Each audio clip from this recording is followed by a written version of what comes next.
Welcome to Official News Network. Please subscribe and check notification box to get all breaking news alert.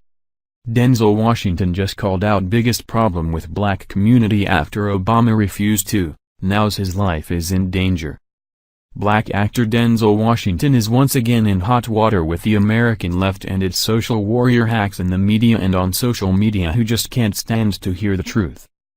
Although Washington has always been known for his right-leaning views, this time the award-winning actor and director has really stepped in it by saying he believes that a strong family structure is a real cure for America's mass incarceration problem, especially when it comes to the African American community. The actor backed up his statement by saying that it all starts in the home. He later added that it's how you raise your kids, and if that kid doesn't have a father figure, as 78% of African Americans don't, then that child doesn't have much of a chance of not ending up in prison during his lifetime. Decorated actor and director Denzel Washington believes that a strong family structure is the cure for America's mass incarceration problem. While doing press for his latest film Roman J. Israel, Esquire, Washington was asked if his role as an activist lawyer changed his thinking about the prison industrial complex. Surprisingly, the acclaimed actor and Oscar winner had an interesting take. "It starts at the home," he told the New York Daily News at the film's New York premiere. "It starts at home." According to Washington, how a person was raised and whether or not a father figure had a prominent role in the family can influence a person's life choices. "It starts with how you raise your children," Washington continued. "If a young man doesn't have a father figure, he'll go find a father figure.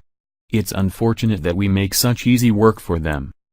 Mass incarceration is a huge problem in the United States that is seeing no end in sight. The leftist organization that is the ACLU has released estimates that currently there are 2.2 million people behind bars in the U.S., and the Equal Justice Initiative found that when you add into that number the number of people currently on probation or on parole, the number of Americans being watched by the justice system jumps to a whopping 7 million people, most of which are minorities. 5 devastating facts about black-on-black crime. The mainstream American media is, again, happily hitting the Black Lives Matter crack pipe in its pernicious pursuit of high ratings.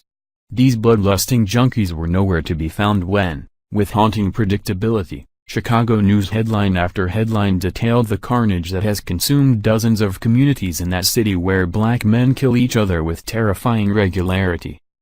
Where were these Black Lives Matter protesters after the slaying of Chicago's Little Tashon Lee, the 9-year-old lured into an alley and shot to death by a black man seeking gang-related vengeance against his father?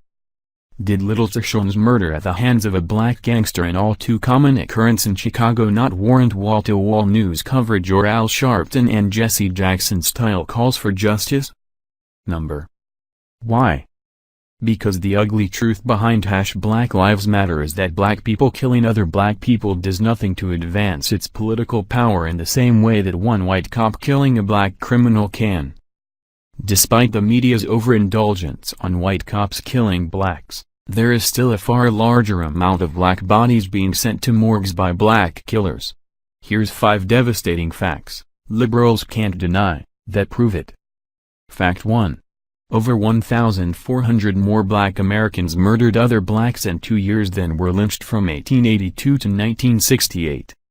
According to FBI data, 4,906 black people murdered other blacks in 2010 and 2011. That is 1,460 more black Americans killed by other blacks in 2 years than were lynched from 1882 to 1968, according to the Tuskegee Institute. Fact 2. Black people, mostly men, commit a grossly disproportionate amount of crime. In 2012, white males were 38% of the population and committed 4,582 murders. That same year, black males were just 6.6% of the population but committed a staggering 5,531 murders. In other words, black people at just a fifth of the size committed almost 1,000 more murders than their white counterparts. The figures above highlight a horrific truth that black racialists and white liberals routinely ignore. Law-breaking black Americans, young black males particularly, put themselves in close proximity to, Mostly white male, police officers at rates sometimes 5 to 10 times higher than whites. This is a recipe for disaster. Thusly. Fact 3. Despite making up just 13% of the population, blacks committed half of homicides in the United States for nearly 30 years. Dodge statistics show that between 1980 and 2008, black people committed 52% of homicides. In 2013, black criminals committed 38% of the murders. Whites accounted for just 31%. There are 5 times fewer black people than white people in America and, yet, they consistently carry out a larger share of the crimes?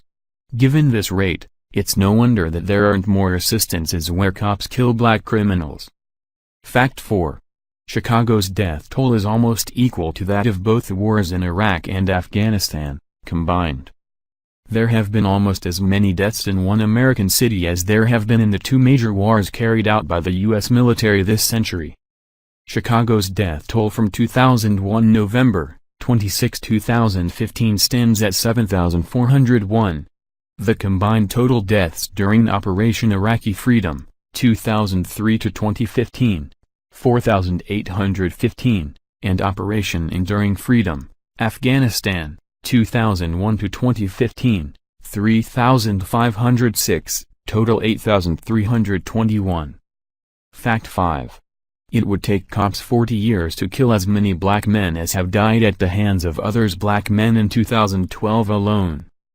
University of Toledo criminologist Dr. Richard R. Johnson examined the latest crime data from the FBI's Supplementary Homicide Reports and Centers for Disease Control and found that an average of 4,472 black men were killed by other black men annually between January 1, 2009, and December 31, 2012. Professor Johnson's research further concluded that 112 black men died from both justified and